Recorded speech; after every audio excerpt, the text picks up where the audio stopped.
I don't wanna grow up, I'm a curious kid. The world has 100 questions I can play with. So I'll open my arms and eyes and wonder every day till the day I die.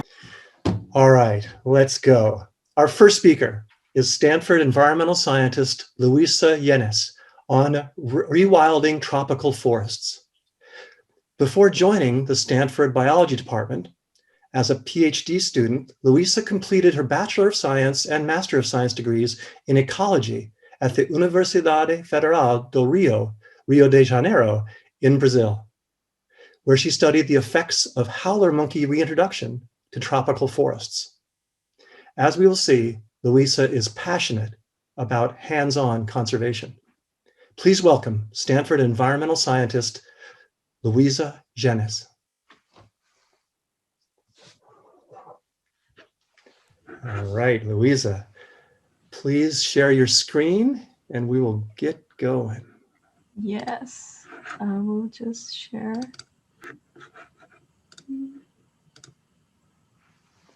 Can you see it well? Perfect. Oops, it is changing.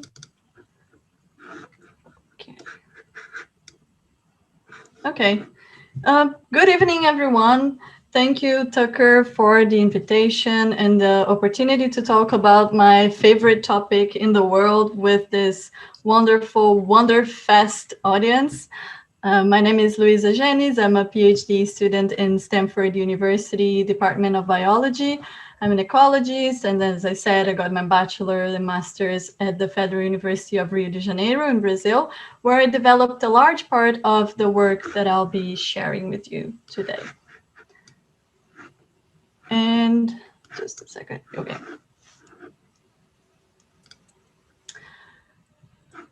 So the tropical ecosystems contain the overwhelming majority of the Earth's biodiversity. And tropical forests are known for being the most biodiversity-rich ecosystems in the world.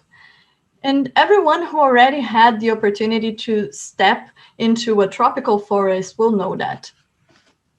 Tropical ecosystems have 75% of all species on Earth and 90% of all terrestrial bird species. The tropics also house 40% of the human population and 85% and a very large cultural diversity as well, with 85% of all spoken languages. And such areas are also important centers for plant domestication and where most of the food we eat actually originated. And they're also vital for science development, as most of the ecological knowledge that we have right now was developed in tropical ecosystems. And on top of that, tropical ecosystems store 25% of the world's carbon, which is critical to slow climate change. But unfortunately, tropical forests are also highly threatened by human activities such as deforestation, urbanization, extensive agriculture, and also by hunting, and many other threats. But although we hear a lot about those threats, and especially about deforestation, has anyone here ever heard anything about defaunation?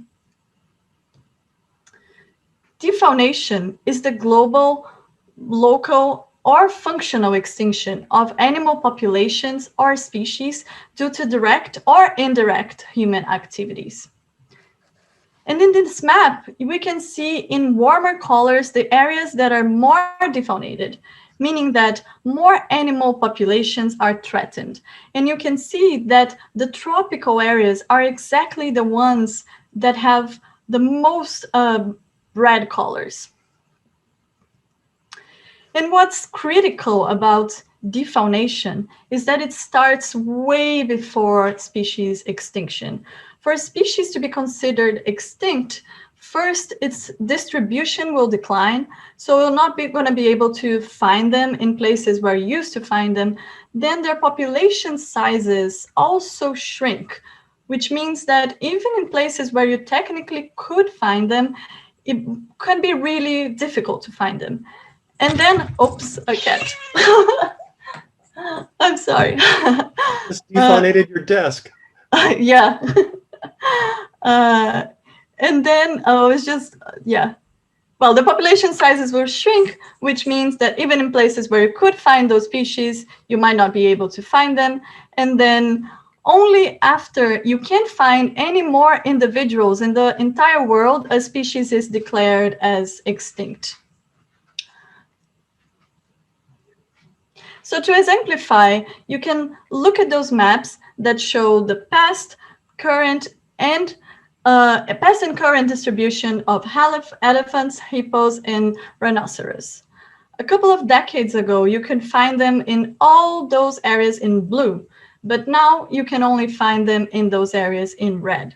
So they're not globally extinct, but in a very large area, you can't find them anymore.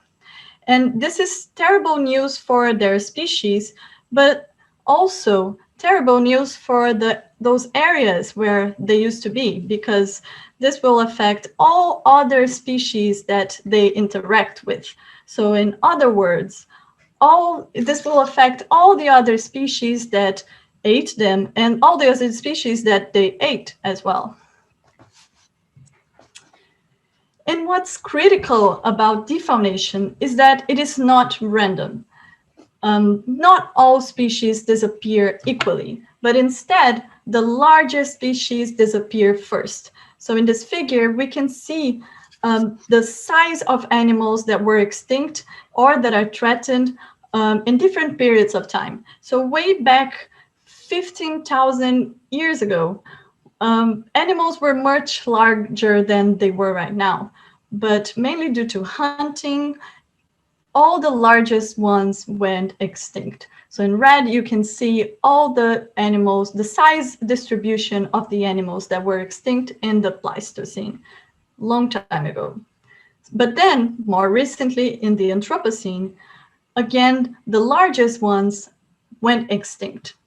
But then if we look at the size distribution of the animals that are threatened right now in yellow, and the size distribution of the animals that are not threatened, that are doing just fine in green, you can see that the ones that are not threatened are much smaller than the ones that are threatened. So if this trend continues and we do nothing to stop it, in the future, we'll only have very small animals, such as rats. And as you can imagine, this has many implications.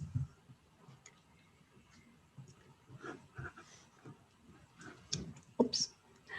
For example, in neotropical forests, over 70% of all tree and palm species rely on animals to disperse their seeds.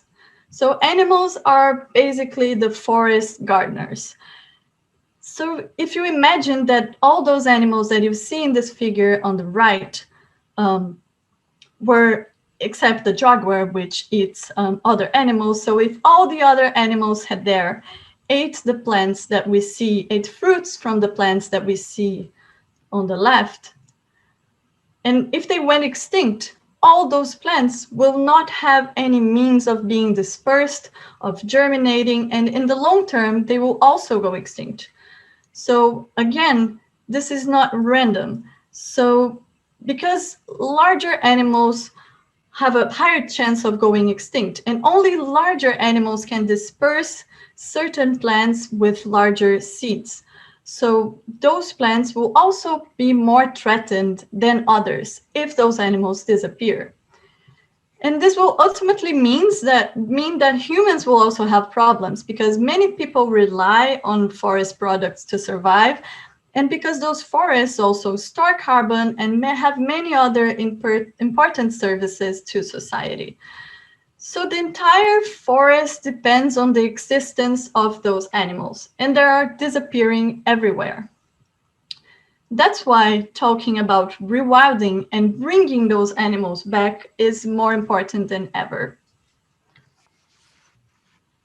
So one way to solve this problem is bring the animals back to the areas where they used to be but are not anymore. And this is called species reintroductions.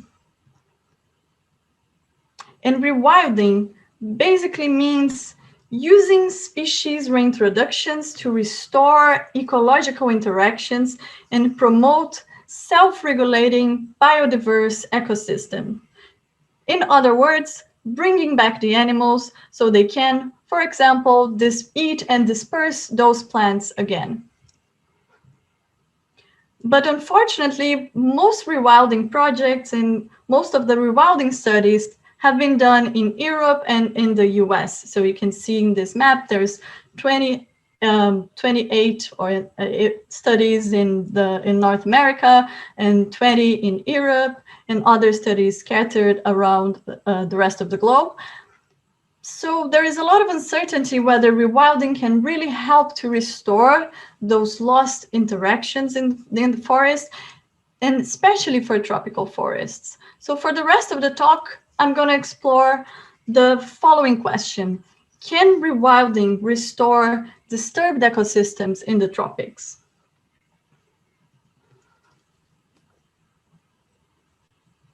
And I started to work in this problem during my master's when I thought that if we look at the flip side, all those animal extinctions also provide us with an opportunity to rebuild and to restore all that's being lost. So during my undergrad and my master's, I worked at the Refauna project. It is run by my former advisors at the Federal University of Rio de Janeiro in Brazil. And it's only possible due to the help of many undergraduate and graduate students and volunteers. And the aim of the project is basically to advance the science of reintroduction biology while reintroducing species in practice. And it takes place in a very defaunated forest in the Brazilian Atlantic forest. It's called Tijuca National Park, and it's inside the city of Rio. So you can see in this figure here, this is Tijuca National Park, the green area, and one of the biggest cities in Brazil. It's all around it. So Tijuca National Park was deforested for farming in the 18th century. Then it was partially restored. But since it was already isolated, many animal species could not return themselves because there was a city around it. So it lacks those large and medium-sized frugivores, the animals that eat fruits, and also lacks apex predators. And yeah, and I forgot to mention that this park it's a very large national park. It's not just an urban park, and it's one of the most visited parks in Brazil. And within the Refauna project, we started reintroducing agoutis, which is a rodent, medium-sized rodent, almost the size of a cat, in 2010. And then I coordinated the howler monkey reintroduction in 2015. And last year, they also started reintroducing tortoises to the same site. And all those animals are important seed dispersers in the Atlantic forests. So many plant species rely on them, and all of them were locally extinct in the park when we started this project. So for the rest of the talk, I'm going to focus on the howler monkey rewilding project. And howler monkeys had been extinct in Tijuca National Park for at least 2 centuries when we started the reintroduction. And just before we dive into the details of my research with the howler monkeys, just a brief background on the howlers that will be relevant for the rest of the talk. Howler monkeys are primates of the genus Alouatta. They occur from Mexico down to Argentina in many different species. And the species I worked with was not threatened by extinction when we started the reintroduction, but it was locally extinct in this park. And they eat fruits and leaves and are very important seed dispersers in the Atlantic forest. And in case you're wondering why they're called howler monkeys,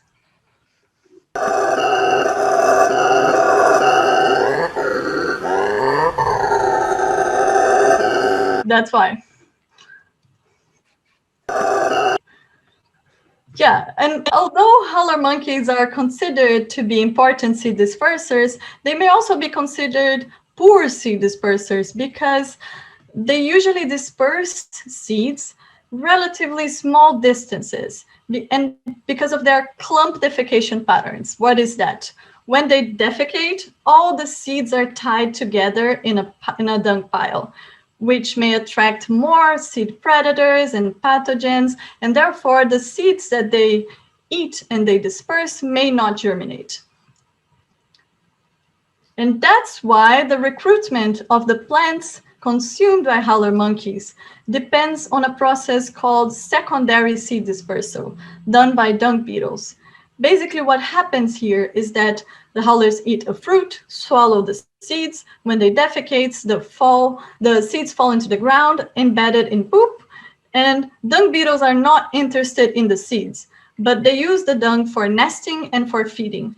And while manipulating this feces, they end up moving them to locations that are better for their germination. So we decided that to evaluate the reintroduction, how the reintroduction of howler monkeys would affect plant species, we also had to take into account their interaction with the dung beetles. Moving on to the reintroduction itself, after quarantine and health checks, all the monkeys were fitted with radio tracking devices. All of them stayed in an acclimatization pen inside the forest for at least a month before we released them. And during that period, we would monitor their behavior and their health and feed them with forest fruits and leaves so they could prepare for feeding themselves later on. And then we did what we call soft release. We just opened the door and let them decide when to leave. If we have time later, I can show you a quick video in the end of us releasing them. And to evaluate the reintroduction success in restoring these interactions between plants, animals, the howlers, we followed the monkeys for 30 days in the field after we released them, and then twice a week to record their location, see if they were well, record everything that they were eating, and also I marked all the trees that they fed upon to then identify them, because I was interested in understanding if they were dispersed seeds that other animals in this forest were not dispersing. And to sample the dung beetle community in this park, we also used these traps called pitfall traps, baited with howler monkey dung. The trap stayed in the field for 24 hours, and then we collected the beetles and identified them. And then finally, to assess the restoration of the secondary seed dispersal by dung beetles, we did this ecological functions experiment. So we built arenas like these yellow arenas, and inside of each arena, we would place a pile of howler monkey dung mixed with plastic beads that would mimic seeds. And 24 hours later, we came back to quantify the number of seeds that were removed by dung beetles. So the beads that remained in the pile were counted, and we assumed that dung beetles dispersed the rest of them. And what we found was that even though the howlers were extinct in the forest for centuries before the reintroduction, dung beetles rapidly interacted with their feces and moved most of those experimental seeds that we placed in dung piles. And also, the howlers ate more than 60 plant species, some of them that are threatened plant species and that don't have other dispersers in this forest, or previously they didn't have. So in a very short period of time, just 2 years, we found a lot of evidence that this reintroduction could help restore this ecosystem by bringing back those animals and their role in the system. So we found that the reintroduction of howler monkeys restored those missing ecological interactions. But then we were wondering, can other forests in the Brazilian Atlantic forest also benefit from rewilding? And to answer this question, we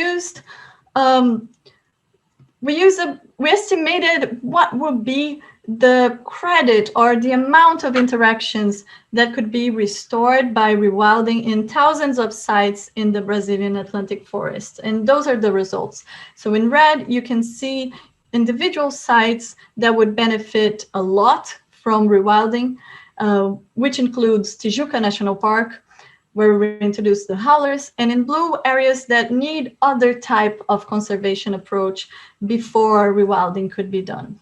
So we can see that rewilding could actually help a very large part of the Atlantic forest. So to wrap up, deforestation is a global phenomenon that particularly threatens tropical forests. But based on the howler monkeys example, we can see that restoring animal communities and their interactions through rewilding can benefit the entire ecosystem. And many other forests could benefit from rewilding. So reintroductions could be encouraged to help restore the diversity of such disturbed forests. And if we have a second, I'll just play a video really quick.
Thank you. Luísa, thank you. It was moving. Allow me to take advantage of my position here as host by getting to ask the first question. I'd just like to know a little more about howler monkeys. In particular, will those monkeys featured in the video, were they raised in captivity? So some of them half of them were raised in captivity and half of them were wild born, but then they had to be captured for some accidents or some problems, and they were rescued and then went to a captive facility, and then we joined them with a group that was captive born and then released them. And they are social primates, so we could expect that maybe those that had met each other in the cage were friends forever after. At least that's a reasonable guess. Yes, it is. Neat. All right. Let's see. Here's a comment from Kramer Winslow, a Wonderfest Wondernaut, a fabulous friend. A fabulous presentation, and what great work you're doing. Would love to see the release video if you have time to show it, which you did. Thank you. Oh, yay. You showed it. Thank you for all you've done. All right. So you're getting Kramer's thanks as well as mine. I don't see any raised hands, so I'll keep the questions coming. I want to understand, I've never been to Rio. I hope to go there someday, but there is a national park that bisects, in a sense, really divides in two this huge city. Yeah, it's located actually like in the middle, like in the center of the city. And yeah, you basically, if you can drive from any part of the city to the park, from many different parts of the city, there are many different entrances. I understand that many cities in the world have very nice parks, But is there any other place in the world that has a national park of that size in its midst?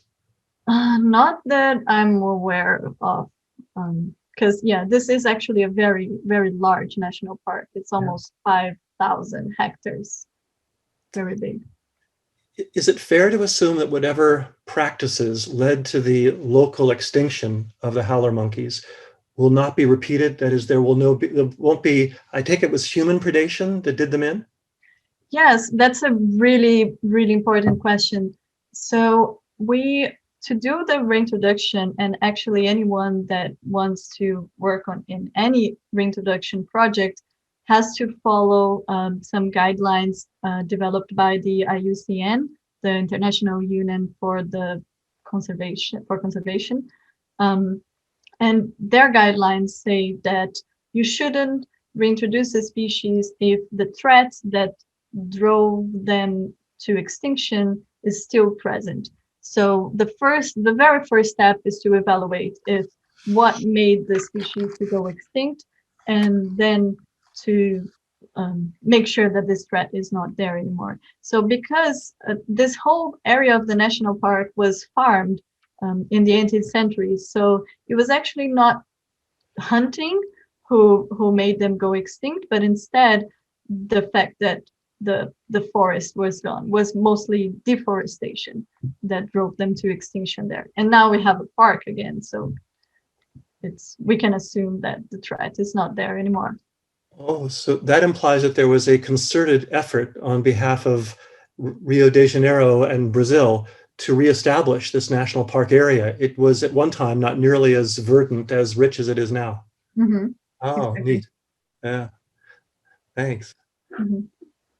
All right, let me see. I'm sensitive that there may be other questions coming. So how about this? Stay on board with us, Luísa. We know that you're eager to hear the next presentation as well, but I encourage our listeners here, our viewers, that if you have a question that occurs to you, you can approach Luísa at the end here after our second presentation.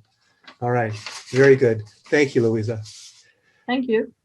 Now, UC Berkeley. Oh, we'll have a chance to applaud Luísa and our next speaker as well. But all right, we'll do it.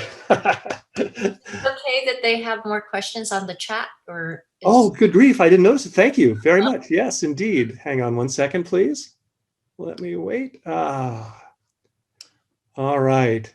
There's a question about your choice of music. It wasn't me. You mentioned that there were over 60 plant species which had their seeds dispersed by the beetles. Yes? Did you observe specific traits of the seeds which you can attribute to their better distribution, such as seed size, or special physical traits such as shape, or burrs, or spikes, or thorns, etc.? Yeah, good question. So because this observation was based in an experiment in which I didn't use real seeds, I used seed mimics that were beads. And I forgot to mention, but in the experiment we had beads with different sizes. So that's why I could estimate that the dung beetles could help the howlers disperse all those seeds based on the sizes of the seeds. That question came from Stuart Yusum. Thank you, Stuart. And Luke Kasipe asks, you talk about reforesting a forest. What about putting a forest where there is no forest, like the Sahara Desert? And what would be the consequences of that? Wow, yeah, there's a very recent discussion on that. This is definitely not a good idea. Yeah, so forests should be where forests are, and other ecosystems are also really important and have diversity. They have species that inhabit those ecosystems are endemic. They only occur in the ecosystem. So instead, if we planted a forest in the Sahara Desert, we would lose all the animals and the tiny plants that exist there.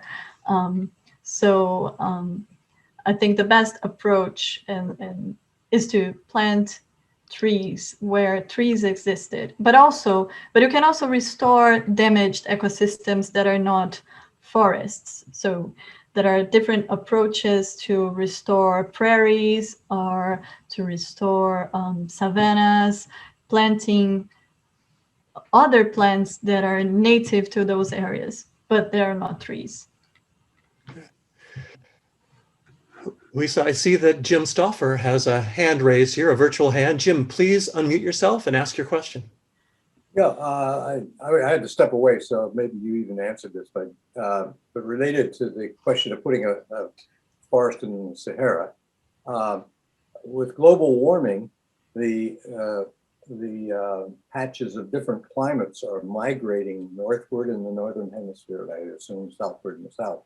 And has any thought been given to the implications of that, and whether you would have to actually think ahead and promote new forests, or at least beef up the ecosystems in areas that will become similar to nearby systems that are going to put? Yes, that's a really good question. And that's actually, I think, one of the frontiers of the knowledge right now. So there's a lot of people trying to model how ecosystems will respond to climate change. And people that work with rewilding, with reforestation, with refaunation, with all species reintroduction are trying to incorporate that information into models of which side would be ideal for bringing back either a plant or an animal species. So that's definitely something important to take into account moving forward. Great, thank you. Let's see, we have time for two more questions before moving on to our next talk. Karen Fries asks, when you reintroduce animals into the forest to create a changed ecosystem or to reestablish an ecosystem, do you work from the small mammal to the larger so that the food chain is stable? Great question indeed. So what we thought was that an important approach when restoring those food chains would be to first reintroduce species that are more generalist, so that would eat more things that exist in the forest. And then like you move to species that are more specialist, and then only after you have many different species of herbivores, for example, you could reintroduce a predator that would prey on them. So I think the approach that we think is not based on the size of the animal itself, but more on what it eats. Okay. Thanks, Luísa. Kramer Winslow, the inimitable Kramer Winslow, asks, what other places are thinking of doing this type of activity, or are we still in the research stages? Okay, so as part of my PhD, we're trying to set up, what COVID makes everything more complicated, a rewilding project reintroducing peccaries, which is basically a type of pig native to Brazil and to South America. And we're trying to reintroduce them to the Brazilian savannas in the center of Brazil. So there's one area where they are very, very, very abundant. There are many of them. They're causing a lot of damage in crops. And there are many other areas where they are extinct. So we're trying to move them from this area where there's too much of them to those areas where there's none of them. And yeah, and we'll also monitor what happens to the ecosystem if COVID permits. Thank you, Luísa. Thank you, Kramer.